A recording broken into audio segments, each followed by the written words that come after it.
सातवें चरण बहाली प्रक्रिया जो इतना डिले हो रहा है, नोटिफिकेशन और जो नियमावली है वो रिलीज नहीं किया जा रहा है। आखिर ये अविलंब जो हो रहा है बिहार के अंदर जो अभ्यर्थी हैं, ये सवाल सबके मन में है।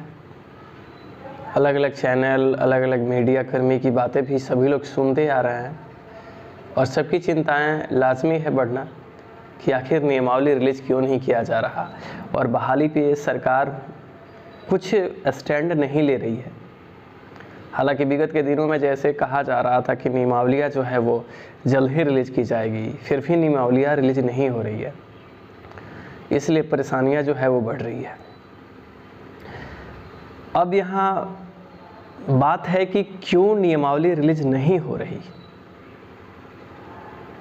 नियमावली रिलीज करने का जो स्टेटमेंट, बयान जो अधिकारियों का और शिक्षा मंत्री का जो आता रहा, महीनों लग सकते हैं, अब कई दिन में ये प्रक्रियाएं शुरू हो सकती है, उसके बावजूद भी इतना डिले क्यों हो रहा है, ये सवाल सबके जहन में है और सभी की जो परेशानियां हैं वो इस बात को लेकर के ही है कि आखिर ऐसा क्यों हो रहा है। तो हमारे भी दिमाग में ये बात आया, मैंने भी कई लोगों से बात किया और मैंने संपर्क साधने का कोशिश किया जो छठे फेज़ में है और पहले से जो बिहार के अंदर टीचर हैं उनसे कांटेक्ट मैंने किया और सोचा कि आखिर बहाली प्रक्रिया में सरकार जब बहाली करना चाहती है तो सरकार ये बहाली शुरू क्यों नहीं कर रही है। तो मैंने कुछ पुराने टीचर से भी मेरी मुलाकात हुई, मैंने बात भी किया जो एज अ प्रिंसिपल है, एज अ मतलब हेडमास्टर जो कहिए काम कर रहे हैं अपने स्कूलों में, उनसे मेरा कांटेक्ट हुआ और मैंने जानना चाहा कि बहाली 7th फेज़ की जो प्रक्रिया है वो उसके बारे में उन लोगों का क्या विचार है। और क्योंकि आप जानते हैं कि जब तक रिक्तियां जो है वो रिक्तियां ही शिक्षा विभाग को नहीं प्राप्त होगी तब तक 7th फेज़ का नोटिफिकेशन जो है वो नोटिफिकेशन नहीं आ सकता। ये आपको भी पता है, हर कोई इस बात को लेकर के, और सबको ये बातें पहले से ही पता है कि रिक्तियां जो है वो मिलनी चाहिए। जब हमारी बातें पुराने टीचर्स लोगों से हुई, पुराने जो हेडमास्टर हैं उनसे, तो मैंने उनकी बातें और नए, आप नहीं मानिएगा, टीचर बहाली प्रोसेस में इतना राजनीति है कि आप चौंक जाइएगा। शिक्षक नियमावली क्या है, एक शिक्षक के जो वेतनमान से रिलेटेड या उनके प्रोन्नति से लेकर के जो प्रक्रियाएं होती हैं वो सब क्या है, एक बार आप टीचर प्रोफेशन में जब एंट्री कर जाइएगा सब कुछ जान जाइएगा। ये सारे पन्नों में आपको दिखाई देंगे, बाकी का खेल जो है वो कुछ अलग ही होगा। मतलब रूल तो कुछ और होंगे और वहाँ कुछ और होगा। पुराने टीचर से कांटेक्ट जब हमने किया और मैंने पूछा कि 7th चरण की बहाली प्रक्रिया क्यों डिले हो रही है और क्या होने वाली है कि नहीं, उनके जवाब थोड़ा सटीक नहीं आया। उन्होंने कहा कि हाँ, सरकार जो है वो बहाली प्रक्रिया पे अपना काम विचार कर रही है करने के लिए और बहाली होगी।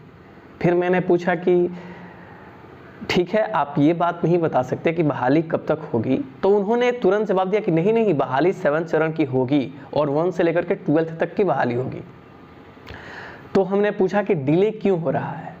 आप लोग चूँकि बीओ में आप लोग बैठते हैं, बीओ का जो ब्लॉक लेवल पे बैठक होता है तो टीचर्स लोग सारे वहाँ बैठते हैं और आप लोग जो, फिर मैंने बीओ से भी कांटेक्ट किया है, मैं आपको परत बाई परत बात बताने की कोशिश कर रहा हूँ। उन्होंने बोला कि हाँ, बीओ से हमारी प्राथमिक शिक्षक बहाली की मैं बात कर रहा हूँ, जब इन लोगों का ब्लॉक लेवल पे जो बीआरसी ऑफिस में इन लोगों का बैठक होता है तो उसमें से एक बात निकल के सामने आया कि सरकार ने विगत 2 माह पहले 7वें फेज़ बहाली के लिए सरकार शिक्षा विभाग ने लेटर जारी किया था। तमाम डीओ को उन्होंने आदेश दिया था कि 7वें चरण बहाली के लिए आप स्कूलों से रिक्तियां मंगाइए। तो 2 माह पहले ही विगत इन सारे लोगों को जो हेडमास्टर हैं प्रारंभिक स्कूल के, उन्हें पत्र मिले थे और उन्होंने 1 माह पहले तक ब्यौरा जो है उन्होंने भेजा भी। ये बातें वहाँ से जानकारी मिली कि 7वें चरण बहाली के लिए जो रिक्तियां हैं वो रिक्तियां भेजी गई है।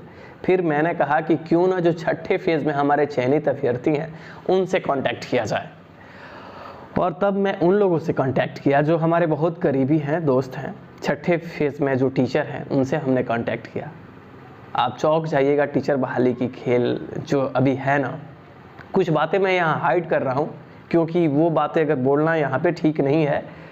दरअसल वो बातें बिल्कुल मतलब एक सीधी ट्रैक पे नहीं होगी, वो आप भी चौंक जाइएगा वो बात सुन करके, इसलिए मैं उसे हाइड कर रहा हूँ और कुछ बातें वहाँ से कट करके मैं आगे बता रहा हूँ।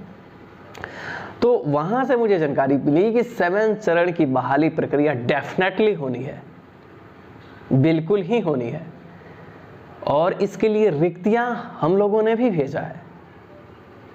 मैं यहाँ पे बोल रहा हूँ, आपके यहाँ सवाल उत्पन्न होंगे लेकिन मत कीजिएगा क्योंकि मैं यहाँ कुछ बातें हाइड कर रहा हूँ।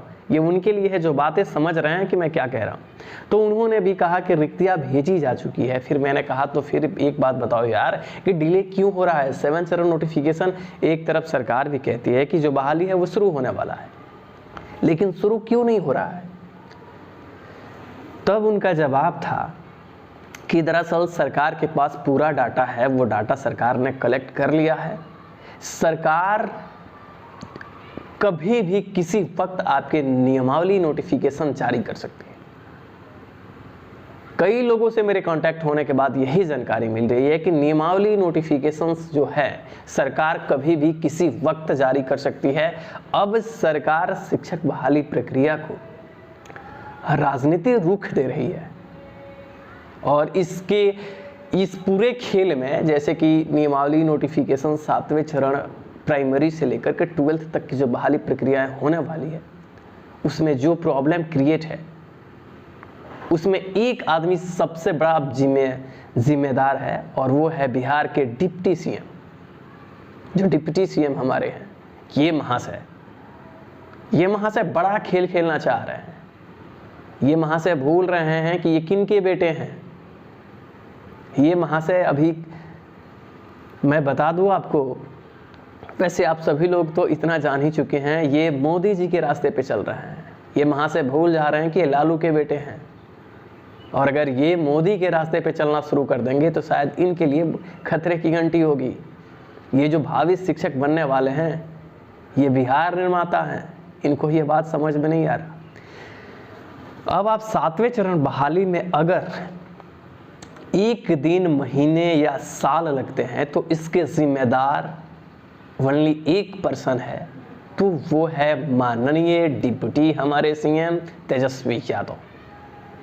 ये सारा जो खेल है अब उनका रचा हुआ एक षड्यंत्र है जिससे आपकी बहाली प्रक्रिया डिले की जा रही है। बाकी इसमें कोई जिम्मेवार नहीं है।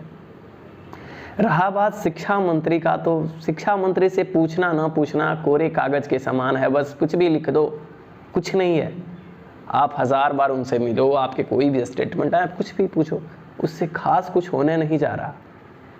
7 चरण बहाली का जो आउटकम है, सारी रिक्तियां जो है बिहार के जितने भी प्राइमरी, माध्यमिक का डाटा सरकार को कलेक्ट करने में वक्त नहीं लगा था मेरी जब बात हुई तो, क्योंकि नए जो अपग्रेडेड स्कूल हैं उन सारे स्कूल में सरकार के पास पहले से ही डाटा है, क्योंकि वहाँ एक भी टीचर नहीं है। लगभग 7000 स्कूलों में एक भी टीचर नहीं है, तो उनकी रिक्ति तो गवर्नमेंट के पास थी।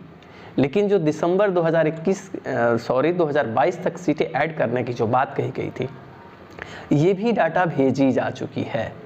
हाँ, अब आप कहिएगा कि दिसंबर तो ख़त्म भी नहीं हुआ, ऑलमोस्ट ऐसा नहीं है। आप समझदार हो, बात को समझ रहे हो। सारे डाटा सरकार के पास कलेक्ट हैं।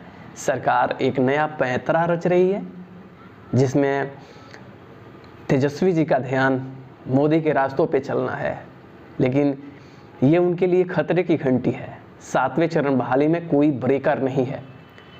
अगर ये तेजस्वी महाशय ये भी सोच रहे होंगे कि कुछ ज़्यादा हम इंतज़ार करेंगे, कोई इसमें नया दांव पेच आएगा, कोर्ट का मामला आएगा, और बच्चे क्या हैं, बच्चे रास्ते पे चल के भटक रहे हैं।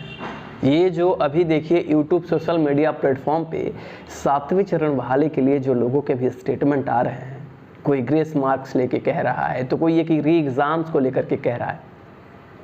ये बच्चे दरअसल अभी ट्रैक से भटक रहे हैं। रियल जो मैटर है वो कुछ अब है ही नहीं, बस सरकार को नियमावली नोटिफिकेशन रिलीज करनी है, लेकिन सरकार की लापरवाही कि सरकार उससे रिलीज नहीं कर रही है। तो 7th फेज में कोई ब्रेकर नहीं है, बस ये सरकार की चाल है जो सरकार बहाली को रोक रही है। नियमावली नोटिफिकेशन सरकार कभी भी रिलीज कर सकती है। नियमावली है ये, नियमावली बनाने में लाखों महीनों सालों नहीं लगते शिक्षा मंत्री जी। आपके लिए एक दिन का काम ये नहीं है। प्रधान शिक्षक के नोटिफिकेशन एक दिन में नियमावली रिलीज हो सकते हैं।